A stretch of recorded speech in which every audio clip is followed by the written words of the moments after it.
दुनिया में किसी भी चीज के पीछे भागो या ना भागो, लेकिन ज्ञान के पीछे जरूर भागना चाहिए, क्योंकि ज्ञान ही एक ऐसी चीज है जो आपके जीवन की सफलता की कुंजी होती है। कुछ इसी तरीके की सोच रखते थे हमारे देश के पहले राष्ट्रपति। इनका मानना था कि हमें देश को बदलने के लिए पहले अपने आप को बदलना होगा और शिक्षा के बदौलत हम अपने आप को भी और अपने देश को भी बहुत आगे तक ले जा सकते हैं। जी हाँ दोस्तों, अब तक तो आप समझ ही गए होंगे कि हम किसके बारे में बात करेंगे। हम अपने इस वीडियो में डॉक्टर राजेंद्र प्रसाद जी के बारे में बात करेंगे। हम अपने वंदे मातरम सीरीज के पार्ट 9 में भारत के पहले राष्ट्रपति डॉक्टर राजेंद्र प्रसाद जी के बारे में बात करेंगे। आगे बढ़ने से पहले आप सभी लोगों से एक रिक्वेस्ट है कि अगर आपको हमारी वीडियो अच्छी लगे या हमारी इस वीडियो से कुछ भी नया सीखने को मिले तो प्लीज वीडियो को शेयर जरूर करिए, क्योंकि आपके एक बटन दबाने से हमें बहुत मदद मिलती है।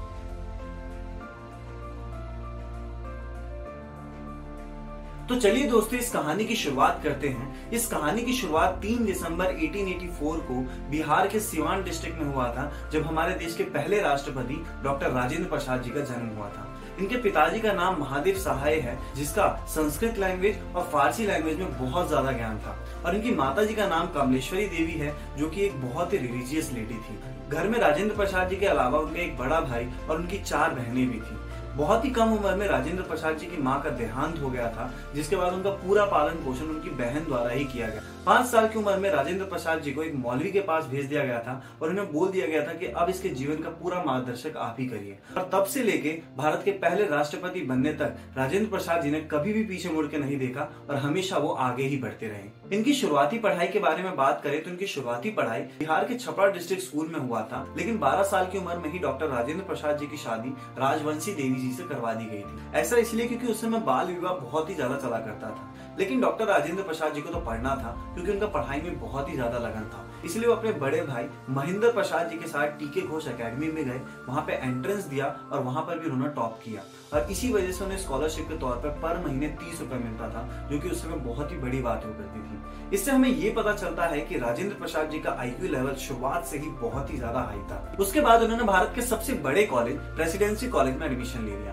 क्योंकि ये पढ़ाई में बहुत ही ज्यादा इंटेलिजेंट थे, इस वजह से इनका एडमिशन इस कॉलेज में हो पाया था। इन्होंने अपनी ग्रेजुएशन फर्स्ट डिवीजन से पास करी, और ग्रेजुएशन करने के बाद इन्होंने सोचा कि क्यों ना वो मास्टर ऑफ आर्ट्स कर ले इकोनॉमिक्स से, और फाइनली 1907 में इन्होंने अपनी मास्टर्स को कंप्लीट किया, वो भी फर्स्ट डिवीजन से। फिर बाद में 1915 में इन्होंने अपनी लॉ की पढ़ाई करी, और वो लॉ की पढ़ाई पूरी करने के बाद ये उड़ीसा और बिहार के हाई कोर्ट में लग गए। डॉक्टर राजेंद्र प्रसाद जी की महात्मा गांधी जी से पहली मुलाकात 1916 में लखनऊ सेशन के दौरान हुआ था। इसके बाद उनकी दूसरी मुलाकात चंपारण मूवमेंट में हुआ था, जब महात्मा गांधी जी ने राजेंद्र प्रसाद से कहा था कि आप अपने सपोर्टर को लेकर इस मूवमेंट में जरूर जुड़े। और इस मूवमेंट के बाद डॉक्टर राजेंद्र प्रसाद जी महात्मा गांधी जी के हिम्मत, साहस और त्याग से बहुत ज्यादा प्रभावित हुए थे, और इसके बाद राजेंद्र प्रसाद जी महात्मा गांधी जी के साथ रहने लग गए थे।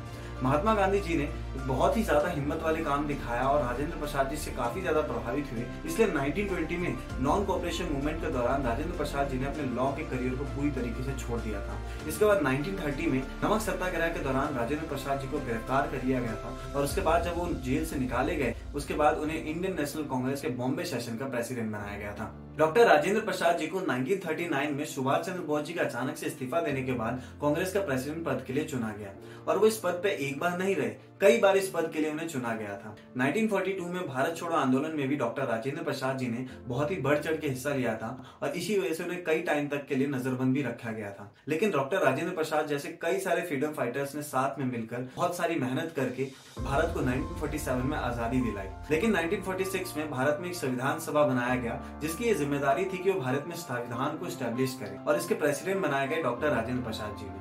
डॉक्टर राजेंद्र प्रसाद जी और भीमराव अंबेडकर जी दोनों ने मिलकर भारत का कॉन्स्टिट्यूशन को स्टैब्लिश किया, और भारत के आजाद होने के मात्र 2.5 साल बाद यानी कि 26 जनवरी 1950 को कॉन्स्टिट्यूशन को लागू किया, और इस कॉन्स्टिट्यूशन के तहत भारत के पहले राष्ट्रपति डॉक्टर राजेंद्र प्रसाद जी को चुना गया। और फिर 1957 में एक बार फिर से राष्ट्रपति पद के लिए चुनाव हुए, और एक बार फिर से डॉक्टर राजेंद्र प्रसाद जी को भारत का राष्ट्रपति बनाया गया।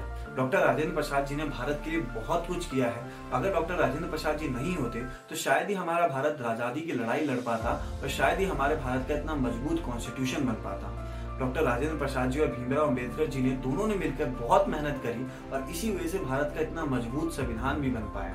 डॉक्टर राजेंद्र प्रसाद जी, आपका बहुत बहुत धन्यवाद। आप नहीं होते तो शायद ही हमारा इतना महान देश बन पाता और शायद ही हमारा देश इतना मजबूत लोकतंत्र देश बन पाता। इन सब के बाद अगर आपको हमारे वंदे मातरम सीरीज के पार्ट 9 पसंद आया हो तो प्लीज हमारी वीडियो को comment, like, share and subscribe जरूर करिए और बेल आइकन को जरूर प्रेस करिए। जय हिंद, जय भारत।